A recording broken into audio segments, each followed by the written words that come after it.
Hey gang, luck of the Irish to you, and happy St. Patrick's Day tomorrow. Welcome to Austin Dental Spa and my Wisdom Wednesdays. We've been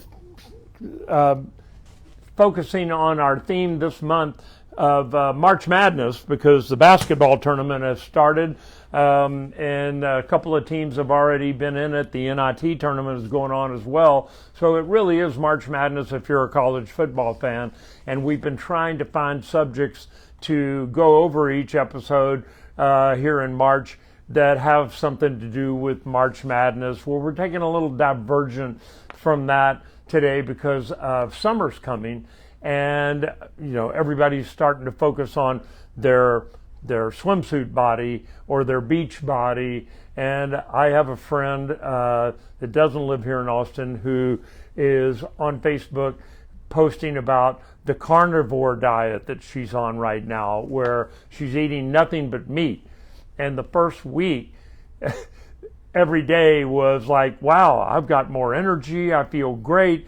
And now she's into about week 3 and not feeling so good, having some gastrointestinal upset, diarrhea, some things like that are not good side effects. So I thought that we haven't touched on this subject in a while, and that might be kind of fun, a little basic physiology on why these crazy diets take off like they do and why they work for a while and what's the difference in them. So we're going to talk about 3 different ones today that all are offshoots of that meat eaters diet, the carnivore diet, everybody calls it. There's 2 others that are very, very similar, but a little different each one. And the meat eaters diet, as I said, all you can eat is meat. Bacon, the more fat, the better. Fish, eggs, and it all has to be animal products. You vegetarians out there are, screaming in terror and putting a pillow over your head right now. But there are people out there that are trying this because they're convinced that it will help them lose weight. And I'll explain to you about homeostasis at the end of this and why some of these fad diets take off the first 10 days that you're on them. We're going to talk about the Keto Diet and then the caveman diet also. They're all kind of in the same category where they're high fat and animal products, and yet they have little differences that we'll be talking about. On this carnivore diet, it's 100% meat products. And so it's not going to be very high in fiber because the fiber comes from wheats, grains, nuts, things like that. And that's taboo on this. The one thing, other thing that all of these diets have is low in refined carbohydrates. What are refined carbohydrates? Sugar, sweets, soft drinks, things like that. Those are refined carbohydrates, and they're a no-no on any of these plans. You're not going to lose weight on a high carb diet. We used to carbo load in the 80s when I was riding bicycles a lot. Before every 100-mile ride, we'd go to Olive Garden and just eat everything. That's okay for right before a big sporting event or running a marathon or something. Pastas are carbohydrates, and so those high carb diets are not sustainable, and that's why you don't see any of these. There's high protein diets. Really, we're talking about 3 things. We're talking about fats, we're talking about proteins, and we're talking about carbs. Sugar is another food group, but it's not in there. It's really a subgroup of the carbs. But we're talking about good carbs, not bad carbs. And there are different diet plans that focus on each of those things. So the Carnivore Plan is 100% meat products. You can eat meat to your heart's content. You can eat bacon every day. High in fat, low in fiber. Like I've said already, my friend on Facebook is already getting digestive issues, let's just say. Things are leaking a little bit, flowing a little more freely than she would like. And she's admitting all this on Facebook, all trying to get that beach body. So one place where the risk is on these carnivore diets is if you've got a pre-existing condition like high blood pressure, high cholesterol, a history of stroke, you should don't even consider this diet. It sounds good until you're 4 or 5 days into it. And if you have digestive issues like irritable bowel syndrome, this diet will definitely make them worse. So the big popular one that everybody talks about is the keto diet. What is the keto diet? It's similar to the carnivore diet, except it's like 75% fats. I think they've done a lot of studies on these. So it's 75% protein, 20% carbs, and 5% fats. That's the keto diet. Eating a diet like this, it takes some regimen, some pretty strict protocols, but if you eat that with that 75% protein, a little bit of the good carbs, and only 5% fat, it's going to, within 2 to 4 days, put your body into what they call ketosis, or a ketogenic state, which means your body is going to start burning fats instead of glucose, which is its normal fuel that your body makes. That's your blood sugar. And so if it doesn't have enough glucose, it's going to start burning fat. And it's going to put that by burning fat, it creates these things called ketones that are enzymes in your body, and it can make your breath smell funny, it can make your mouth taste funny, it can make foods taste funny. Anybody that's tried the keto diet will tell you it ain't no cakewalk, and it's hard to stay on. That's true with all these diets. It's hard to stay on it for very long. And a lot of people on keto diets have what they call cheat days, where they go and eat a chicken fried steak or something, or a big dessert, and they just forget. You're nullifying all the potential benefits you would get. Do you lose weight? Yes. If you stay in a ketogenic state, you're going to burn fat instead of glucose, because your body can't make enough glucose from what you're eating here. Only 20% carbs, so it can't create the glucose. So it's going to burn fat, but at what price? There are some medical conditions that the keto diet has been proven to help with, particularly seizures. And so children with epilepsy, they did a study back in 2016, I think, and found that 7% of the kids that were in the study were seizure-free within at the 4-year mark. And nearly 20% of the participants lost weight while they were on it. So there you go. As a medical diet, a keto diet will help you lose weight. But there are some risks associated with it too. Here's some other diseases that it can potentially prevent or at least help with: metabolic syndrome, type 2 diabetes, bipolar disorder, especially type 2 bipolar disorder. The keto was kind of a mood stabilizer.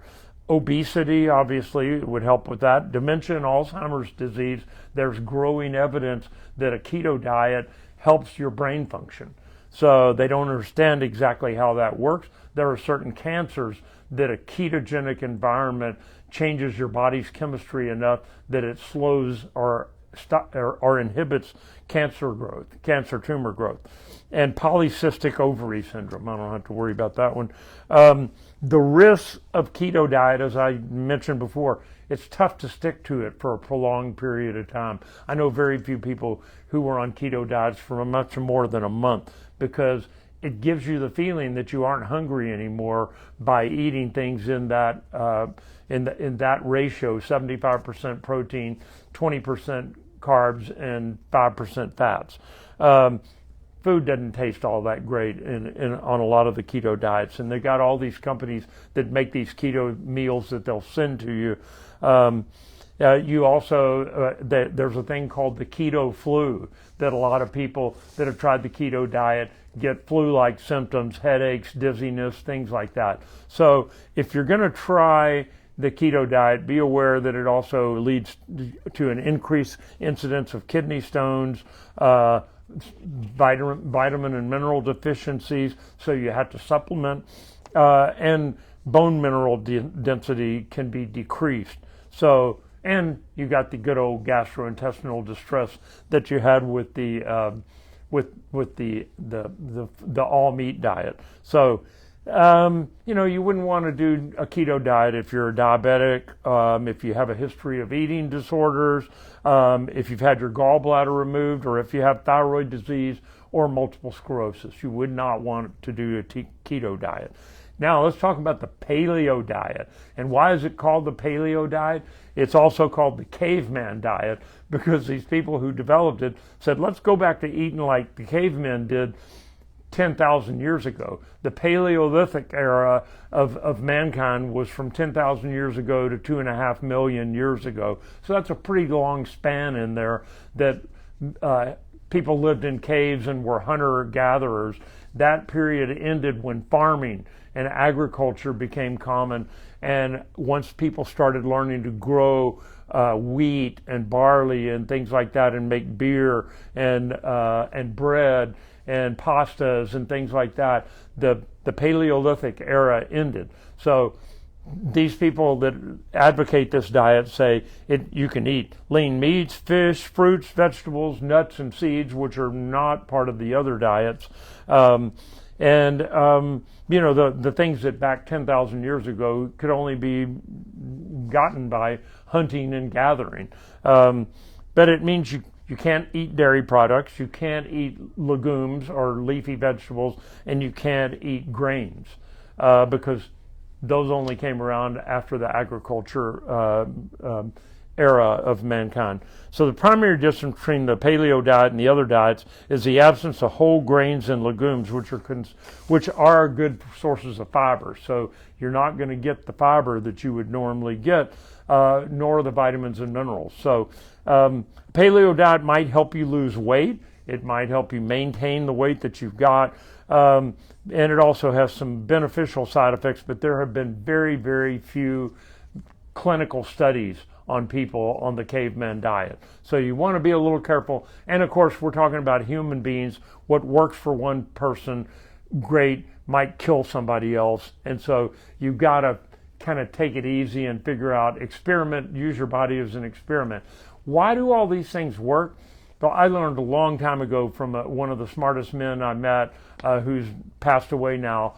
Dr. Emmanuel Churaskin was at the University of Alabama, Birmingham. He had an MD, a DDS, and a PhD, so that any of those three groups would take his research seriously. But at heart, he was a researcher. And he taught me back early in my career about homeostasis is where everything in your body, your physiology is balanced. You're right in the sweet spot. And what happens is we go through life and we develop issues with diseases, or we start liking certain food groups, or we start hanging around with certain people, we get out of balance. And so we start getting sick, or we start gaining weight, and we get unhealthy. And so a lot of these diets take you from an unhealthy state back towards homeostasis. So for the first couple of months, you feel great. I've seen so many of my patients become vegetarian, and they say, wow, I felt great for like the first year. I've never had so much energy. I lost a bunch of weight by cutting red meat out of my diet. And then after about 1.5 years, 2 years, they start looking unhealthy again because they cross through that homeostasis and they went to the other side where they're not getting enough B vitamins, particularly enough of the vitamins and minerals and things that are in lean meat. And so they have to supplement with that, take B12 shots, things like that. So there's too much of a good thing is a bad thing. So keep in mind as you try all these crazy diets that you want to get to that homeostatic point, and then maybe you should take a break for a while. And there's nothing like exercising, getting a good amount of sleep, and eating healthy, a little bit of a balance of everything. So that's my health tip for the week, is get out there, get some sunshine, get some exercise. Even walking 20 minutes a day, 3 times a week is enough to get your aerobic system going and get some good sleep. So have a good, healthy week, and happy St. Patrick's Day tomorrow. I will look forward to seeing you next week for another version of Wisdom Wednesday.